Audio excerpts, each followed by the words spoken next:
And of course, when those things occur, I think the key here is that you have all types of concerns, anger, conflict in the community, and it gets down to us versus them mentality.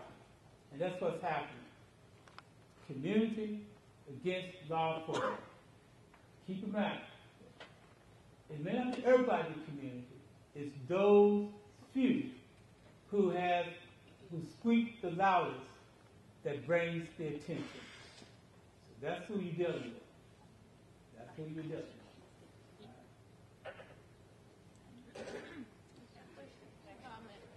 Sir? That's coming. Yes. If it's those few that squeak the loudest, are they here? I mean, the 200 or 300 that were at the library, are they here? That I can't say. It's the 200 or 300 that library. Are they here? Yeah, are they here? And not at this session. I mean, there's a few people that probably was there. You're teaching us what we already know. Yeah. We know Yeah. probable cause. We Yeah. know reasonable suspicion. And that is, So where are the 300 from the library that don't know that? well, your point is very Where's close. Mr. Rogers? Yeah, and that's the point is very well taken. That's why we decided to have, and Pat can Where's his son? talk to this. The point, His son's not here. yeah, the point And I'm saying, he's had a lot of law enforcement contact, and he's not here. right, but He should also, be able to speak highly or poorly of the police department. I don't know which, but he's not here. yes, that's true. He may not be here, but the point is that's why we have another session tomorrow So night. they might be. Yeah, because we're trying to reach out to try to get those who basically that didn't come and who had these concerns to come out. And we'll go over the same thing with them tomorrow. Right. It's understood that a lot of you already know that, all this information, probable cause, real suspicion, a lot of stuff. We knew that. But we felt that those few community members who come, we fine, we'd like to have them here, but tomorrow night we hope to have a larger number, or expect to be a large number for the community to be out. Right. Pat, is there anything that you want to say? No, sir. Okay, all right, okay. All right.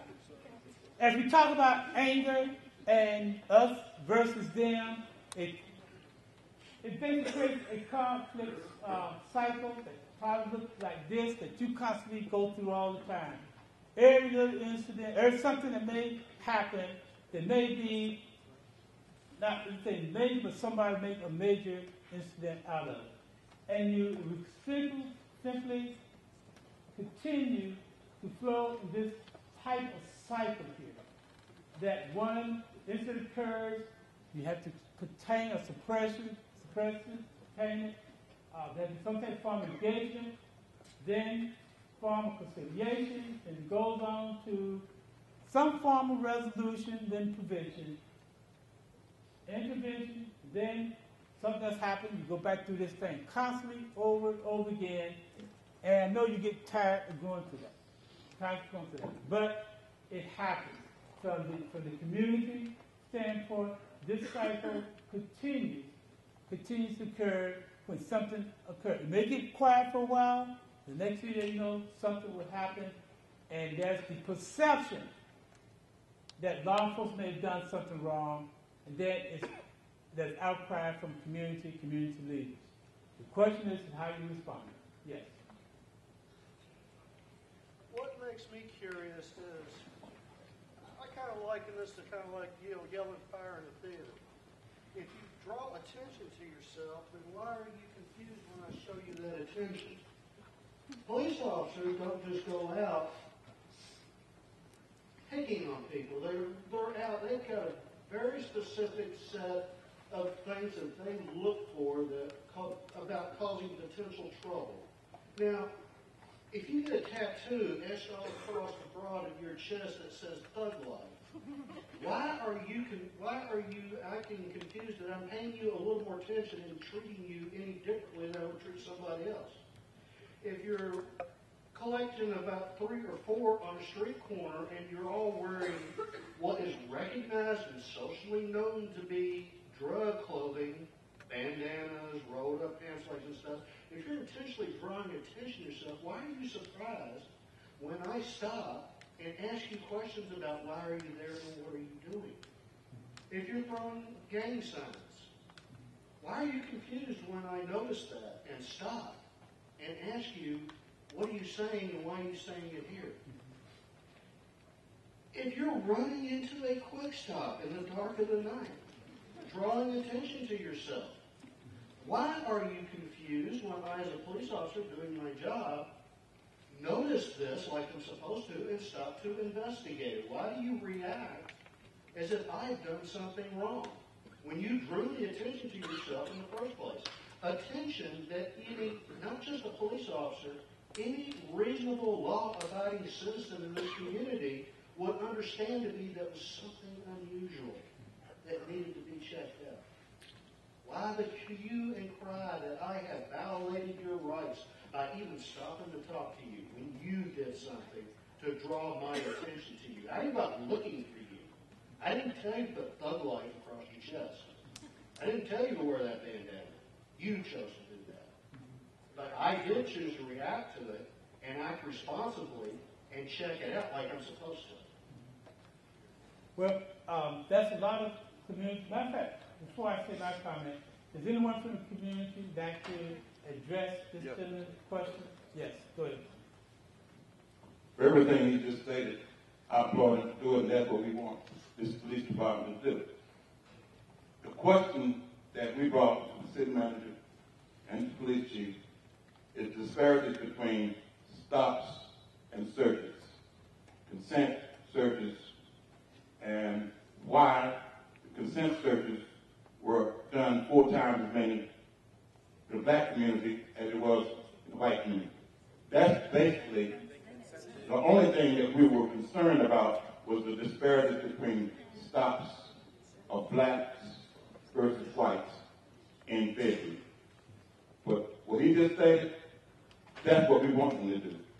We want you to do your job, but our concern is we want the disparities to stop. If you're going to search blacks, and I'm just talking to one of the officers, if it's drugs, you normally find, you say you'll stop whites in black neighborhoods, and then you get blacks in white neighborhoods, they'll stop and search. Well, it should be the same way. If you're going to stop whites in black neighborhoods, search them also. I think what we want to, I think the fact that Jimmy said that they applaud the work of law enforcement, the primary concern was disparity, and how do you address the issue of disparity? But it gets back to what I think a lady said earlier. When those reports come out, one, who's taking it, and how it's analyzed, and how it's distributed, and so people have a clear understanding of what it means and so on. Now, what I want to do is I want to show this chart, which basically is a chart of incidents and how a simple incident starts at the bottom there, this pyramid, and then rise to a public controversy, which is where we are now around this report of the stops and searches.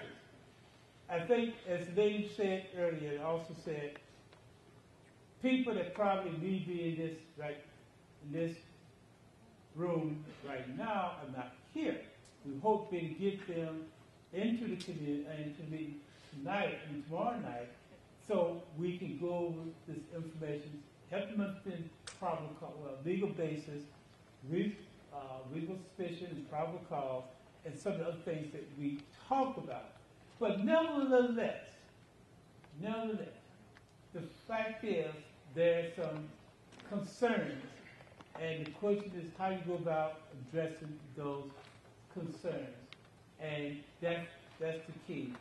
And the other part is getting those community members together with law enforcement to sit down and to address those concerns.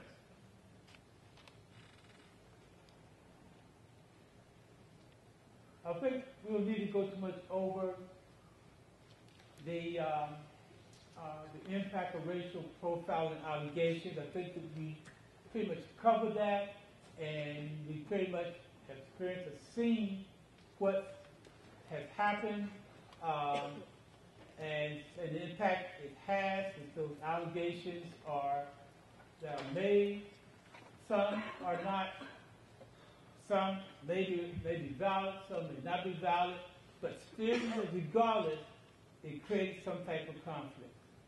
What we're going to see now is a video, and this video is titled The Call.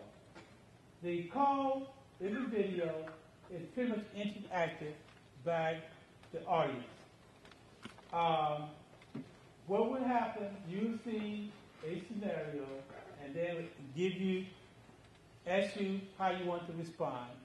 You pick one of those responses, and then you play it out. If we talk about biases and how biases can impact how you do your job.